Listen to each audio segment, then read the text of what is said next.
నువ్వు ప్రయాణం చెయ్యి అనేసి అతని యొక్క శక్తిని గుర్తు చేసినప్పుడు వెంటనే హనుమంతుడు వాయు వేగంతో సీతమ్మ తల్లి ఎక్కడుందో సీతమ్మ తల్లి జాడ వెతకడానికి నువ్వు ప్రయాణం చెయ్యి అనేసి అతని యొక్క శక్తిని గుర్తు చేసినప్పుడు వెంటనే హనుమంతుడు వాయు వేగంతో अपनी आय का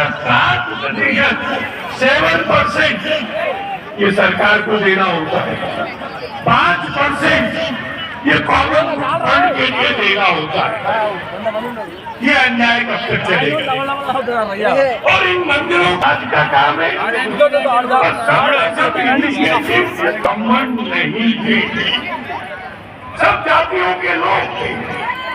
अनुसूचित जाति जनजाति ये किसी और के नियंत्रण में नहीं होंगे। ये